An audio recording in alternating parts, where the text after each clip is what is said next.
You're listening to Accents, a radio show for literature, art, and culture. I'm your host, Katerina Stoikova, and my guest today is poet and teacher Frank X. Walker. Hi, Frank, how are you? Hey, Katerina. Good today. Okay, and Frank has been on Accents, like 4 or 5 times? Every chance I get, I invite you to Accents, Frank. I stopped counting. Not enough, I would say, not enough. Well, let's continue with that wonderful tradition. And not that you need introduction or anything, but Frank X. Walker is the author of 10 books of poetry. He's one of the founders of the Affrilacian Poets. He lives in Lexington, Kentucky, and teaches at UK. So Frank, what have you been working on these days? I've been working on a couple of things. One, finishing a novel, which I believe I'm done with. It's being line edited by a very competent editor at the moment. And since I stopped doing that, I'm trying to time it so I could participate in the April Poetry Month writing challenge, which was supposed to be a poem a day for 30 days. I really got caught up in that, and I couldn't stop. And that was for April. I was still writing those poems in June. So I ended up doing almost 3 months trying to write a poem a day because I had made a decision to write about the pandemic. And then unconsciously that moved right into writing about the protests. So I have 2 stacks of new poems that, I wasn't even thinking about a collection when I wrote the first one, but by the time I got to the end, people were asking, when's that book coming out? And so, that's what I've been doing. Well, I bet our listeners are super excited to hear you read for us some poems. Are you going to read from that stack of poems today? I am. Well, wonderful. Frank, take it away. Okay. One of the things I learned about, I guess, me and my family is how to survive a pandemic. And for us, being shut at home, sheltered in place, in the house with a 2-year-old and twin teenagers. And at one point for several weeks, 4 cousins who visited because their parents had to go to a funeral and there was a limit to how many people could come because of the virus. Those are kind of the side things that happen as a consequence. We figured out, we don't have a huge house, but it got very, very crowded. So we started appreciating things outside of our house. And we started gardening and we started paying attention to birds. And what started out as 1 bird feeder turned into 4 bird feeders outside our kitchen and living room window. So in these poems, I write a lot about birds and gardening and how they both became part of, not stress relief necessarily, but how we were finding beauty in the world and reconnecting to something that you only can appreciate if you slow down enough to appreciate it. And I think pre-corona, our lives were so busy with dropping kids off in the mornings to school and daycare, rushing back and forth to work, all that extra travel time. We suddenly realized without the travel, we had extra time to do things like garden and feed and watch birds. So I'm going to open up with a poem that I think is really special to me because it involves my wife and gardening, and somehow it evokes a memory of my mother, who was an avid gardener, who grew up on a farm. When we moved into the city, we had what we called a bootleg garden on railroad property. So we had to climb a barbed wire fence to actually use the garden on land that we had confiscated and returned to feed ourselves. But this is called Baptism by Dirt for Shauna. All believers know about the power of water, though not enough about the power of dirt. My mama used to walk barefooted in our vegetable garden, get down on her hands and knees and almost pray in the dirt. My wife and I and our 2-year-old built and planted 3 raised bed gardens. Watching her dip her fingers into the dirt to coddle what will feed us reminds me of Mama. And then, what is it that women know about nurturing a seed into a piece of fruit? About believing in the power of dirt and suns and water? I return from our labor with sore knees and back, fingernails and hands caked with dirt. She floats back into the house almost burdenless, as if she spent the weekend burying all of her heavy things, as if she whispered to something sacred, and it whispered something back. That's baptism by dirt. The other thing we learned is that we had extra time to pay attention to each other.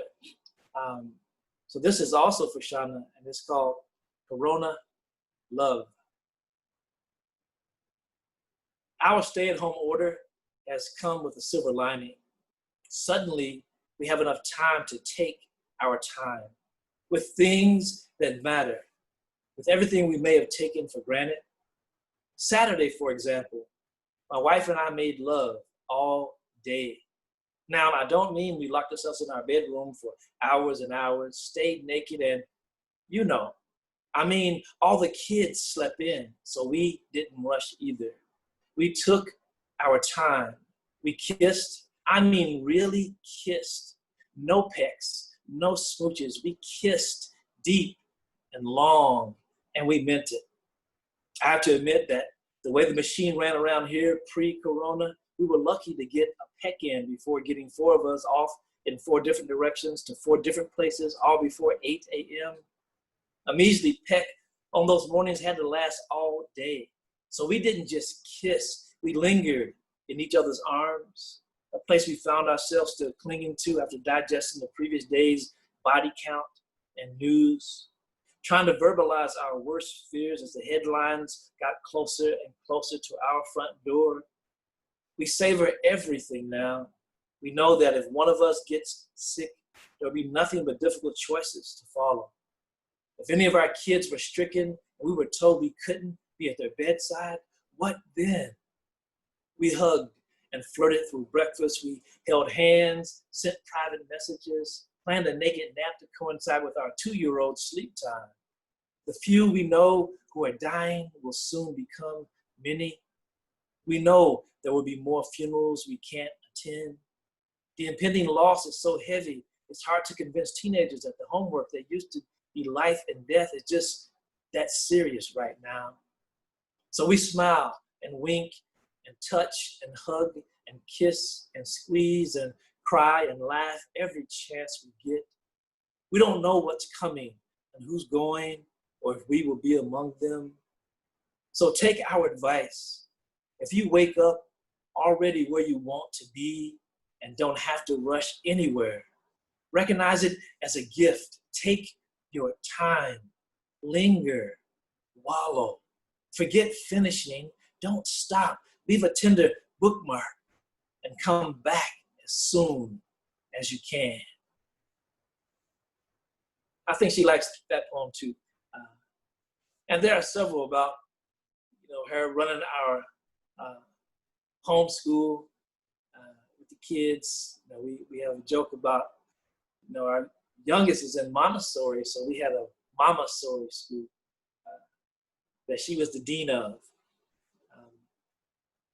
But one of the things about my friendship circle is it includes several artists, one of whom is a comedian. And many years ago, I used to write comedy for him. So I have a high appreciation for comedy, and I imagine one day teaching a class on comedy at the university. One of the things that we use as a marker about how serious this corona thing was based on if people were telling jokes about it. If we could joke about it, if we could find anything to laugh about it. So this is a poem called Too Soon, which is how my friend Ricardo always ends a really bad, poorly timed, tasteless joke, which he has an endless amount of. So this is Too Soon. So, a smallpox blanket, a Tuskegee experiment, and a Republican governor all walk into a bar in Atlanta. It seems that everything, even the dark and the difficult, was funnier before COVID-19, if left to real comedians.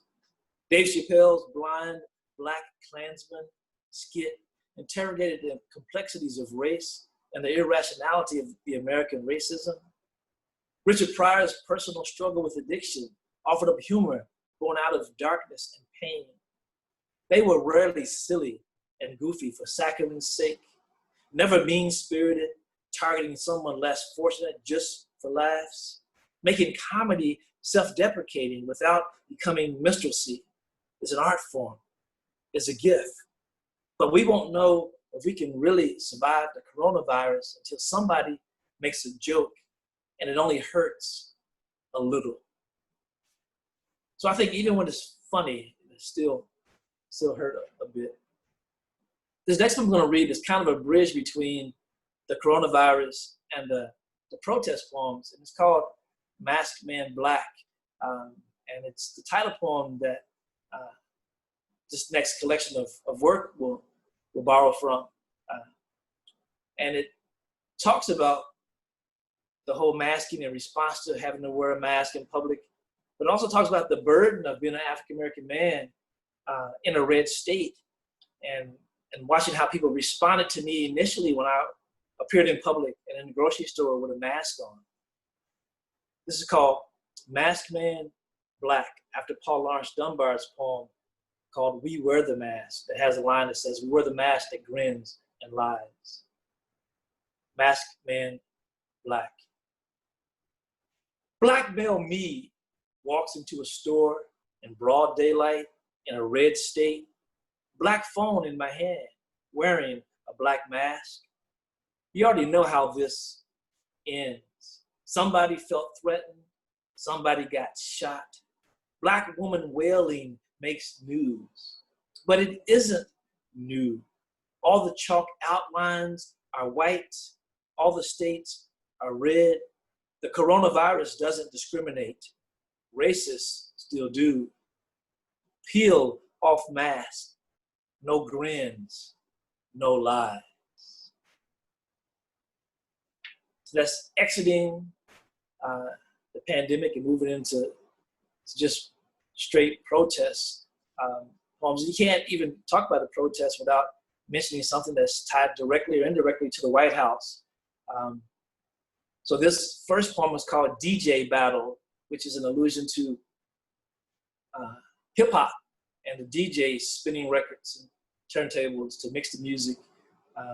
But it conjures up the initials of the current president, and opens with an epigraph spoken by President DJ Trump, who said, "When the looting starts, the shooting starts." DJ Battle. The oppressor's private property is always more important to the privileged. That power is what police protect. Backed by a National Guard fronting a commander-in-chief, known to incite and encourage violence against POC by the FOP and other good people versus thugs. If you don't understand this behavior or these people, you don't understand emotional or psychological pain. You don't understand generational grief. And you really don't understand injustice or American history. No justice, no peace. No justice, no peace. No just ICE raids, no guilty cops. Just us, dead, dying, and chalk marked over and over again. Like some whack DJ rewinding the bridge or dead refrain, scratching at our eyes with already viral, breathless black body porn, professionally made by the hands, feet, and now the knees of thug police again? Instead of turning the tables, we drag out turntables and spin and spin and spin, searching old wax, seeking to sample something human, anything truly good to mix with this black, with this life until we matter.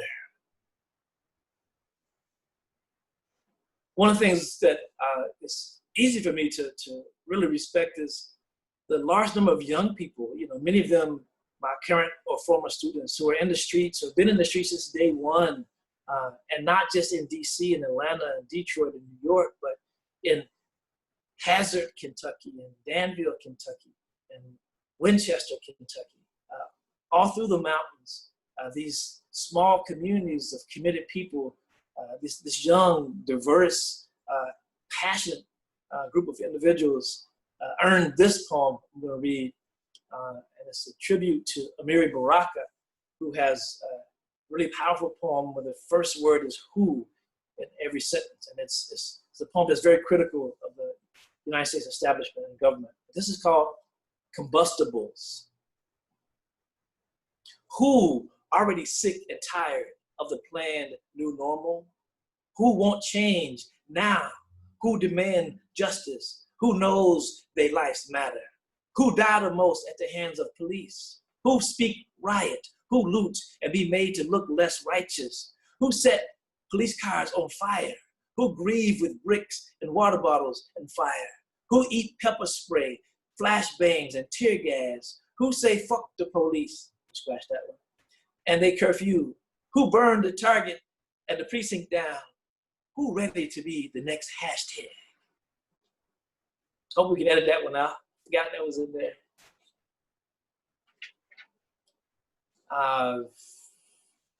Three more. And trying to move from this difficult place to hopefully a warmer place by the end. This next poem is called To the White Women Who Formed a Line Between Black Protesters and Police. Thanks, but you owed us that. Almost every slave ship captain, Confederate officer, Grand Cyclops, Tulsa rioter, lynch mobber, redliner, biased judge, killer cop, and impeached president started out as your baby boy.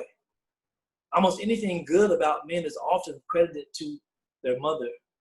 But maybe you lost a battle for their souls to their fathers who used your neck to sharpen their canine and bicuspids. Maybe their empire building, hunger for wealth and power, appetite for violence, and need to keep their boot on somebody's neck is some misguided effort to gain your approval or your affection.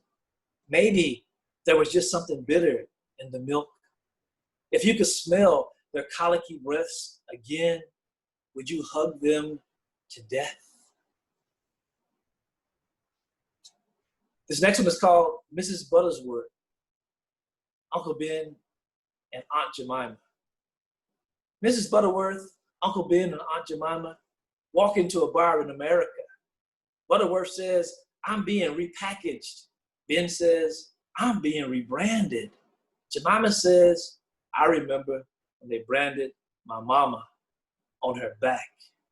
The bartender says, I could stand in the middle of Main Street and kill somebody and I wouldn't lose any voters. Butterworth says, then I'll take 8 bullets in my sleep. Ben says, choke me to death with your knee. Jemima says, lock me in a holding cell and say I decided to hang myself. The bartender poured the drinks, said he felt threatened and was simply standing his ground. He said he thought the thug was reaching for a gun. The headline said, well-loved American foods resisted arrest, failed to comply, and were delicious while Black. Butterworth's daughter said, here's the progress. We might finally get an anti-lynching bill. Ben's son said, I'd rather they abolish qualified immunity. Jemima's kid said, you know, they abolished slavery once, then they hung my mama on that box. And the last one, hopefully, is warmer for the listener because in the middle of all the protesting and Philadelphia, a young couple got married, and then in their tuxedo and wedding dress, went outside and joined the protesters. So the protest march became their wedding reception. So I think this ends in a warmer place, much like the one that started with the love poems to my wife. So this is called Y'all Say I Do, We Say Black Lives Matter, for Carrie and Michael. What a powerful way to say till death do us part, to stand in defiance of murder after murder after murder and still choose life together, to seal your vows and then march for all our promises in these Philly streets swollen with protesters.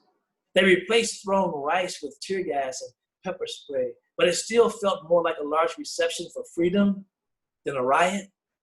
Resplendent in wedding gown and tuxedo, fists raised high to demonstrate that Black love is the liberation married to the joy that fills your faces.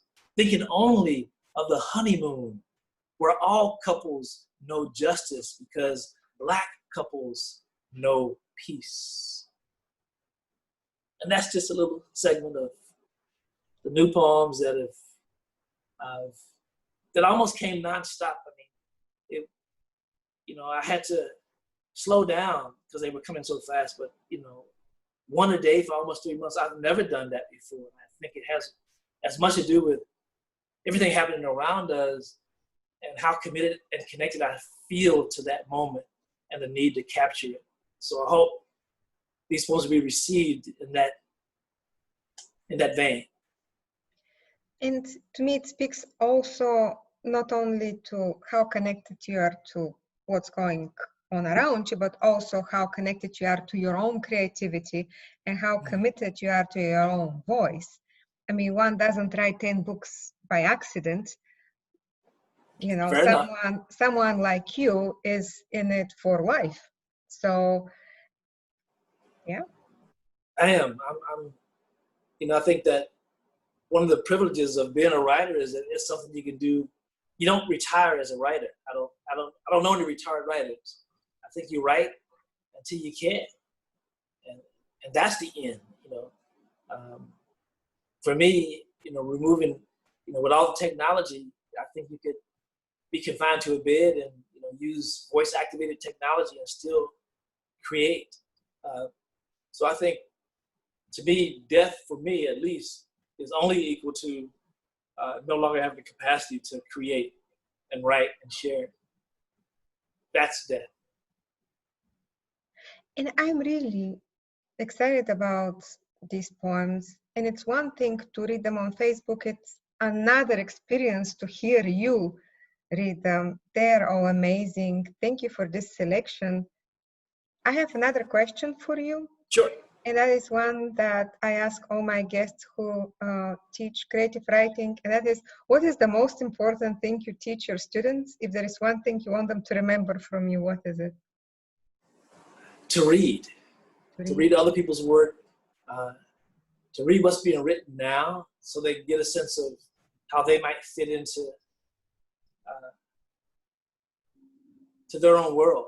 To read things that are written before them so they can see how they fit into the history of writing and poetry. I think that I can't imagine writing in such isolation that you don't feel a connection or want to feel a connection to other writers and other writing movements, the history of writing.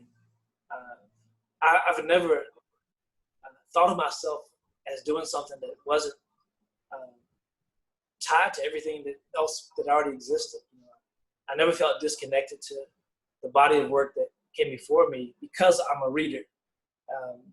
And much of my inspiration is drawn from, knowing the quality of the great work that's already out there, which kind of forces me to take it even more seriously, to try to meet that standard, and to be willing to put in the work that comes with the crafting and the revision process, and the discipline to always be a poet, no matter what space I'm in. When I'm teaching, I'm still the poet teacher. When I'm parenting, I'm the poet parenting. I just can't imagine not, even though I've had students who don't take it that seriously, but by the time you get to the MFA program, I would hope that you're that committed to the work. I've had at least one student who had no interest in publishing, had no interest in anybody reading her work, and very little interest in revising it. She basically wrote to feel better. And sometimes she wrote to challenge people because she seemed to revel in this space of creating work that nobody could get, and it would go over their heads.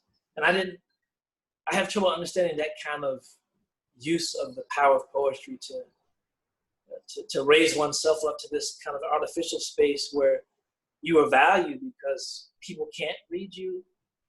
It just seems to fly in the face of everything I think poetry is about, but everybody doesn't have to think that way. And I don't force it on my students, but I do share, how to live in the real world as an active poet and talk about my own work and challenges and try to put in their hands the words by writers that I respect. And I hope that they will do the same. And tell us about your novel. Well, what can I say? It's finished. It feels odd to say, even though it's been line edited right now. But I've really talked much about it because it's been such a slow process. This has been an 8-year odyssey. 8 years ago, when I thought I was finished the first time, which suggests that it's been taking longer than 8 years. But 8 years ago was the first time I decided to share it with anybody. I've heard you read from it. That's why I keep on asking about it. Yeah, you have, and I appreciate that over the years in these many meetings you almost track the life of it. But 8 years ago, it was too big, according to early readers. The suggestion was that I take the story that was too big and divide it into 2 books. So I did. And I also was told that one of the stories was very commercial and pretty much intact inside that larger thing. And the other thing was a literary story, which needed a lot more work to develop to work as a full literary story. I needed to choose one, the one that was more interesting to me, and work on it. So I spent the last 8 years working on the literary story, and I'm really pleased with the final result. So much has changed since that first draft. I can laugh about which characters made it, which didn't. Plot has changed. I like to think what we have now is very rich, and people will hopefully respond to it. I guess differently than they do poetry because it's fiction. I don't know. It's a whole new world to me. I feel like a freshman all over again. But it's set in Kentucky, in the mythical town or towns, at the edge of the mountains. And some of the towns, some of the spaces are actually in the mountains. Some is in a holler called the Bottom, where this nightlife happens. But the basic plot is about a family that was broken apart 20 years in the past. And then over the course of 20 years, that includes the mother figure who had a nervous breakdown, has been in a mentally uneven space for 20 years, trying to get back to whole, and her son, who's been in prison for 20 years. And 20 years later, they both are trying to build the family back together again because the siblings were dispersed in the social system, in orphanages and adopted, and none of them have been in contact with each other for 20 years. And they all end up in a grandmother figure space. She's the rock of the family, and she's moving all the magical rocks around to make this thing happen for all of them. And I hope people think it's a very satisfying ending, although it's not the end. I think hopefully it suggests that there's another book because there's more to the story. But there was no room in 88,000 words to put more of that story in this, what feels like a huge book to me.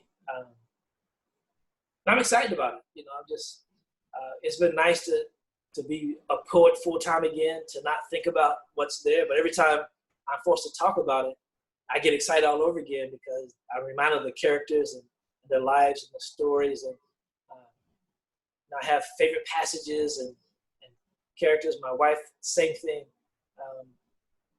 So, you know, we'll talk about that some more at the next opportunity, I imagine. My wife and I are doing a fundraiser for the Lyric and trying to help raise some money. The Lyric is one of the many arts organizations who have really struggled during the pandemic because they've been shut down. So they have no income, and they're all trying to figure out, just like those of us trying to go back to school in the fall, you know, how do we do it? How do we do it in a way that people will feel safe to return? And I'm a teacher. I don't feel safe going back into the classroom. And so we're trying to figure out how to teach as in a hybrid way, you know, remotely, with some face-to-face with, you know, small manageable numbers of students who all wear masks. It's a new, you know, there's no way we can go back to anything that's the past, because everything is new now. Classrooms won't look the same. You know, I don't know how you can teach with a mask on, but I'll find out. And of course, it's so new, it gives lots of things to write about. And what is the title of this novel? It's called Old Mountain, Be a River. Old Mountain, Be a River. Old Mountain, like. Oh, mountain. Okay. Like old old mountain. beloved, yeah. Old Mountain, Be a River. That is so poetic. I think so. We wrestled with a lot of different titles. It took me a while to settle on that one. My wife rejected like a dozen before that, trying to get from the one she did not like. And now I love the title. I love how it, you know, it forces you to think about the role of the river in this novel. And, you know, a lot of things happen right at the edge of the river, or multiple rivers in every single space. And it's almost like that title was waiting for us to use. Because if I had to think about an ideal title after writing the book and reading the book, I would say something about rivers in the mountains, and how to get in both those spaces at the same time. And of course, those rivers and mountains are also metaphors for some of the characters. You know, those key figures are mountains, you know, and I think the central woman in the story, you know, she is a river. You know, she all the good things that rivers do for people, you know, she does for her loved ones and people in her space. But you know, it's a very complicated novel. I think that people will read it and get a lot of different things out of it. I hope that because of that multiple way to read it, it will enjoy a larger audience, that people will find what they need in the book. You know, on one hand, it's about, you know, manhood. On one hand, it's about parenting. On one hand, it's about forgiveness, surviving pain. I mean, there's so much there, but I hope it's not too much that people can't get through it. But it feels right. You know, it feels ready. I'm excited for it to go forward to the press level next, and hopefully, you know, whatever they need from me will be small in the way of rewrites or editing, because we've spent a lot of time, you know, doing that already. I'm excited about it, you can tell. I'm sure that everybody who has been listening to this conversation is looking forward to the novel as well, not just to the poetry book. I know I am. So thank you, Frank, so much for taking the time to be on Accents. And well, I say things through the virtual mic and the universe listens. So what I'm going to say, I'm going to say that I wish for us in not too distant future, we talk again on accents in person or in virtual realm, as the case may be. And we talk about Frank's new books, about Frank's new novel and Frank's new poetry book. And he reads us from each.